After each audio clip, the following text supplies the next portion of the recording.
대통령에 대한 선고 언제 내릴지 이게 진짜 여전히 안개 속입니다.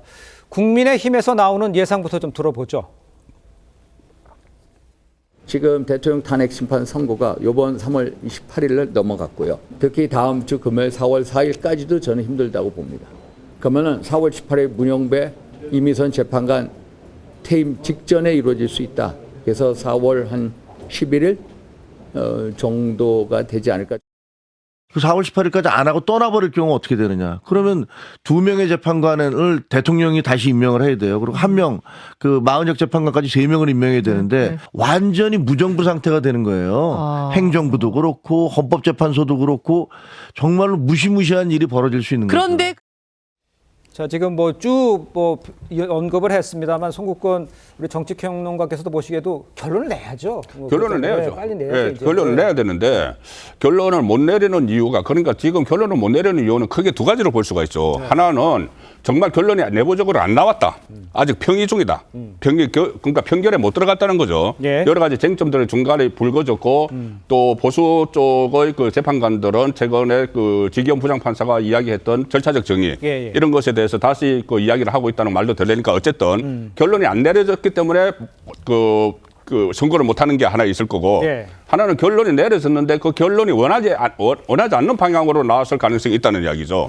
그러니까 문영배 헌재 소장 권한 대행 같은 경우는 아무래도 처음부터 좀 기각 쪽에 인용 쪽에 이제 서 있다 이런 이야기가 많았지 않습니까? 그런데 본인이 만약에 선고를 하면 본인이 선고를 해야 돼요. 선고를 하는데 기각이나 각하 선고를 했을 때는 상당한 본인 부담감이 있기 때문에 어떻게 하든 한 명이라도 더 해서 6명을 맞춰가지고 인용 쪽으로 가기 위해서 시간을 지금 계속 뒤로 미루고 있다. 두 가지 관측이 있는 거죠. 그렇죠. 두 가지 관측이 있는데 어느 쪽으로 하든 간에 만약에 전반 같으면은 그러니까 아직 결론이 안 내려졌다면은 결론을 빨리 도출을 해야 되는 상황이고 그렇게 결론이 안 내려진 상황이면은 표결이라도 해야 된다는 거죠. 그러니까요. 헌법재판관들이 표결을 해야 된다는 것이고 어쨌든 4월 18일 그전에는 3월이냐 4월이냐 했는데 지금 4월 18일 이전이냐 이후냐거든요. 예. 4월 18일 이후면은 여러 가지 그 시나리오들이 막 지금 제기가 되고 있는데 어쨌든 혼선은 불가피해요. 4월 18일 넘으면은. 그러니까요. 그래서 4월 18일 이전에 그때 4월 18일 이전 시점에 그때까지 결론이 안 내려졌으면은 표결이라도 해서 이것을 선고를 해야 된다고 봅니다. 그러니까 그게 5대 3이 되건 6대 2가 되건 만장일치가 되건 일단은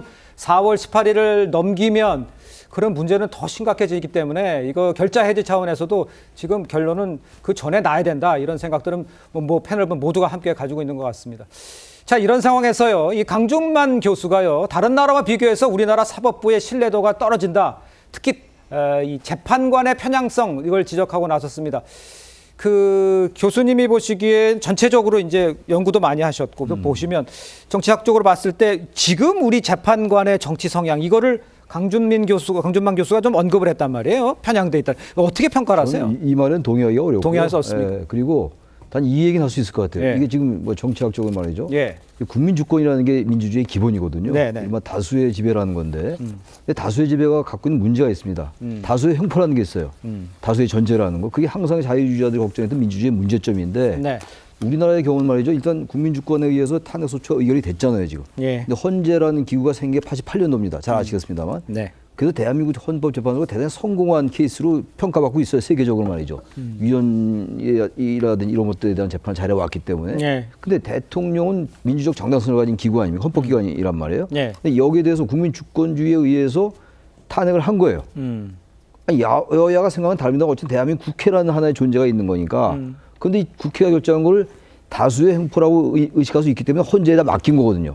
그렇죠. 근데 이게 과도할 정도로 이렇게 혼란을 야기하고 말았어요. 지금 결과적으로 말이죠. 지금 4월 18일 얘기까지 나오면서 4월 18일까지 안 나올 수 있다는 예측까지 나오는 이런 상황. 그렇다면은 헌재가 민주주의 대원칙인 인민주권의 원칙, 국민주권의 원칙, 여기는 위배된다고 볼 수 있다고 저는 봅니다.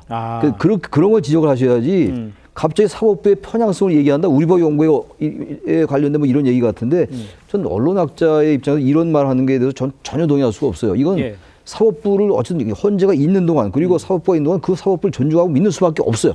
아니 그 제도가 문제가 있다고 한다면 국민주권에 의해서 헌법을 개정해서 바꿔야 되는 것이죠. 예. 바꾸기 전에 자꾸만 교수란 분이 이렇게 특정 재판부를 편향성을 의식한다? 그 이재명 대표 무죄 나오면 어떻게 할 겁니까? 저는 그래서 이렇게 비판하는 건 비판의 논리가 정합성이 많이 떨어진다고 저는 생각합니다. 근데 이제 강 교수님의 입장에서는 지금 그러한 것들이 저 사람이 저렇게 판단했는데 상황을 보니까 뭐 우리변 연구해라. 그러니까 이런 것들하고 연결되는 사회 현상적으로 보여지는 것들, 국민들이 그거에 대해서 자꾸 의문을 갖게 되는 그런 것들을 좀 지적하는 것 같긴 해요.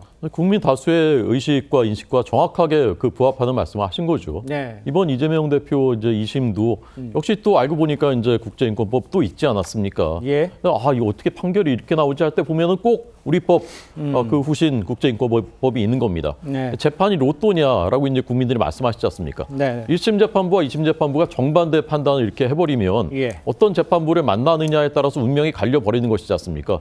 저 강 교수님의 책 중에 그 내용이 있더라고요. 민간 분야인 대기업에서도 사조직은 허용이 되지 않는데 어떻게 우리나라 사법부에서는 사조직이 허용되느냐? 그것은 법관들의 그 특권의식 때문이 아니냐.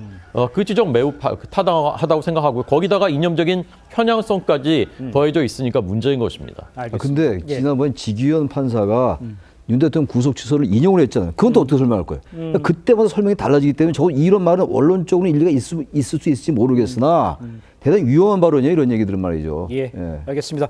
교수의 뭐 교수님 의견도 존중하고요. 또 강정만 교수님의 의견도 한번 되짚어볼 뭐 대목이 있는 것 같습니다.